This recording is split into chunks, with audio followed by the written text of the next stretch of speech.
Well, why? Why isn't the switch turning off when it's done? Well, it's Because the same thing in the body because chronic back pain and all this other kind of stuff, back injuries heal, yet the inflammation remains.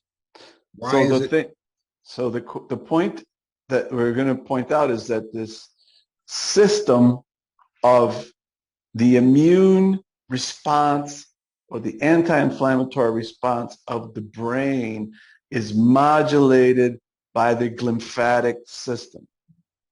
So hindrance to the lymphatic system is the underlying cause of prolonged neuroinflammation.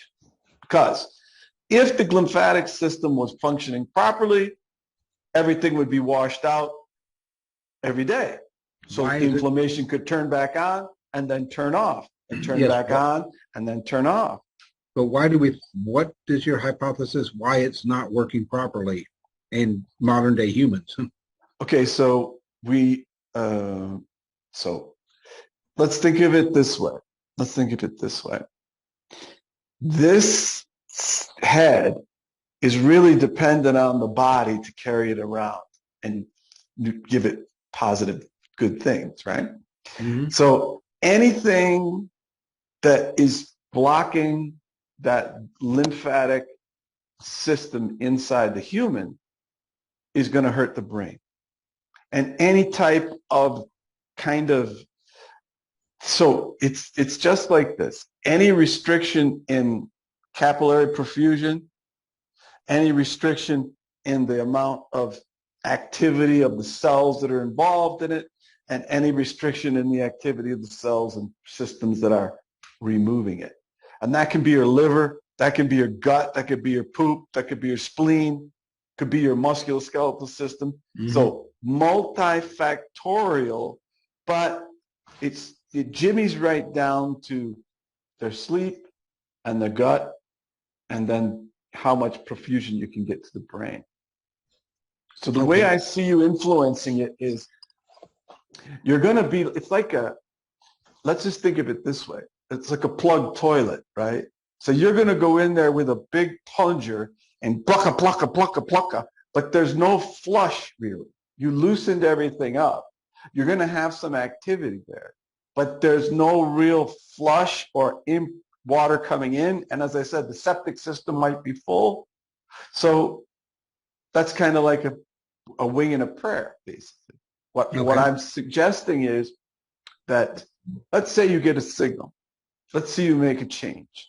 And what I'm suggesting is the way to make this work in the long run on a simple basis is use the light, home light therapy, kind of the pads that we've designed to increase the flow in the neck, increase the flow in the head, increase the flow in the intranasal system, which will affect right here. We can get right to here and we can change it right there. So my next thing would end, so the flow in and the flow out.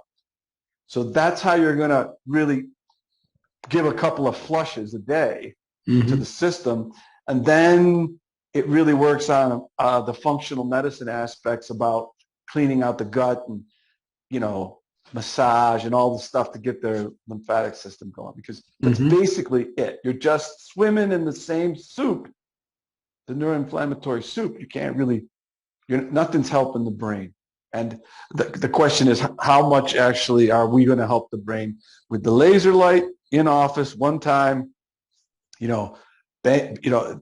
or doing it in the evening, in the morning when you're pumping the circadian system and you're pumping helping with the sleep and everything like that. So that's kind of that's my system. That's what I'm kind of good at.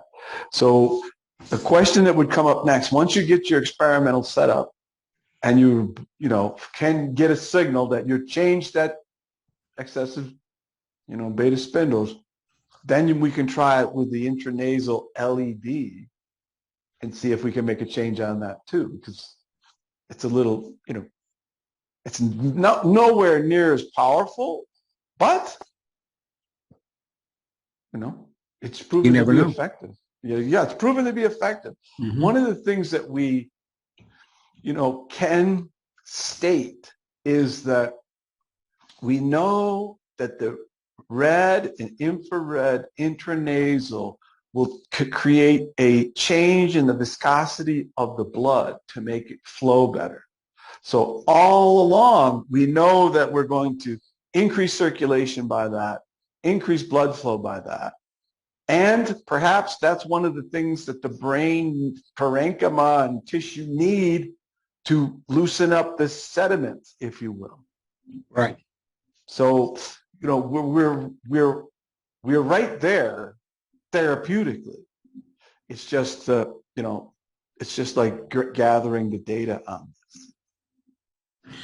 Yeah, it'd be really nice to have, and I've got several brains we could work on like that have the big F1 and F2s, spindling excessive beta, and then we've got a ability to measure the progress and how much it's reduced. And yeah, I think it's something that's got a lot of viability, especially if, you know, we're linking this to the marker. That's correct. I think that's a great point. Now, one of the things that I've been seeing, though, that could be a inhibitor is if, for instance, we got somebody with mold toxicity that has spindling excessive beta, and you remove, and you haven't got the mold out of the system yet, then you're still trying to put out fire with water with the gasoline hose still spraying on it. So now let me explain it to you. I put some thought into this, and I want to come right back to it. I'm sorry that I have it's tough to argue with me because I seem to have the trump card, the irrefutable. Well, that's why I keep asking the questions, you know. It's easy to come up with the answers if you have the questions. Think about this. So we have all these people running around with Lyme disease. We have all these people running around with mold. We have all these people running around with prions. We have all these people running around with virus. All these people running around with all this stuff in the brain.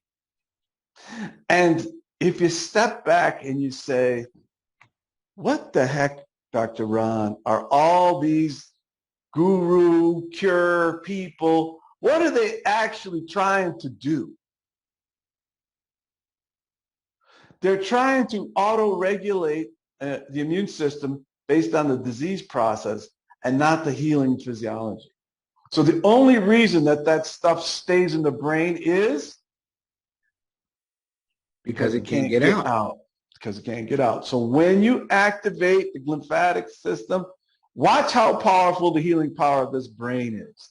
It is the number one thing for our survivability, and I'm pretty sure that God and his creator put mechanisms in play to get this thing to work right. So I would say, I hate to be the guy with the big hammer, but the lymphatic system is the final common pathway to neurodegenerative neuroinflammatory diseases. And they don't really comprehend this. They're going to go at it from a disease perspective. And you have to go at it from a healing physiology. Well, that makes a lot of sense. If we've got the downstream blocked, you're going to be screwed until you get that freed up. That's right. That's why the intranasal is right. The intranasal and the retinal, areas are the gateway. They are the drain plug. You pull it and everything drains into the neck. But if your neck is tight and you've got all this stuff there and your chest, you don't breathe, you don't move, and you don't sweat, you don't do anything, guess what? You're still screwed. You're just, getting it out of the brain, which is good, but the markers aren't out of your body. You have to get them out of your brain and out of your body. So that's kind of, what I'm pointing out is that I think I got the system, and I think I got the way to fix it. And it's pretty cool because, we can measure all these parameters and take a step, watch it moving. So, I think that's the final common pathway. That's the whole thing. Is what doesn't really matter. It's all, like you say, neuroinflammation.